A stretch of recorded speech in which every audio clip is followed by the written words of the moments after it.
வணக்கம் ஃப்ரெண்ட்ஸ். சூரியன் டைம் என்கிட்ட ஒருத்தர் கேட்டார். இப்போ வந்து பார்த்தீங்கன்னா, கிராம ஊராட்சிகள் சம்மந்தமா தான் கேள்வி கேட்டார். கிராம ஊராட்சிகள் வந்து சமத்துவ பொங்கல் கொண்டாடுறீங்க. ஆனால் வந்து சமத்துவ மீன்பிடி திருவிழா ஏன் கொண்டாட மாட்டேங்கன்னு கேட்டாங்க. அதுக்கு நான் என்ன விளக்கம் கொடுத்தேன்னா, இப்போ வந்து பஞ்சாயத்தில் வந்து புளிய மரம் ஏலம் விடுறாங்க, மீன் பாசி குத்தகை ஏலம் விடுறாங்க. அதில் வந்து பார்த்தீங்கன்னா, மீன் பாசி குத்தகை ஏலம் விடுற வந்து டெண்டரில் டெண்டர் எடுத்து தான் வந்து மீன் பாசியை வந்து குத்தகை எடுத்து மீன் வளர்க்குறாங்க. அது போயிட்டு வந்து மீன் சமத்துவ மீன்பிடி திருவிழா கொண்டாட முடியுமா? ஆனால் வந்து பார்த்தீங்கன்னா, அதிலே வந்து மீன்லாம் திருடிட்டு போகிறாங்க. அது வந்து பார்த்தீங்கன்னா, ஃபைனு குற்றத்துக்குரியது. ஃபைன் போடணும் அதுக்கெல்லாம். அதெல்லாம் வந்து கன்சிடர் பண்ணணும். அதனால தான் வந்து சமத்துவ மீன்பிடி திருவிழா நடத்துறதில்ல. சமத்துவ பொங்கல் வேணால் வந்து பொங்கல் பண்டிகை கொண்டாடுறோம் அப்படின்னு சொல்லி நான் விளக்கம் கொடுத்தேன். இதை பற்றி நம்ம சேனல் வியூஸ் வெளிப்படுத்த இருக்கோம்.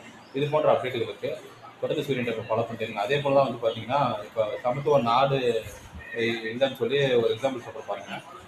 இப்போ வந்து எல்கேஜி படத்தில் வந்து திரைப்படத்தில் டைலாக் வருவாங்கன்னு சொல்லிட்டு பார்த்தீங்கன்னா, தமிழ் கிரிக்கெட் பிளேயர் வந்து 10 விக்கெட் எடுத்தால் இந்தியன் கிரிக்கெட் பிளேயர் டேக் 10 விக்கெட்ஸ்னு சொல்கிறாங்க. ஆனால் வந்துட்டு அஹ், தமிழ் ஃபிஷர்மேன் வந்து அரெஸ்ட் பண்ணால் வந்து அவங்க இந்தியன் ஃபிஷர்மேன் சொல்ல மாட்டாங்க, தமிழ் ஃபிஷர்மேன் தான் சொல்லுவாங்க.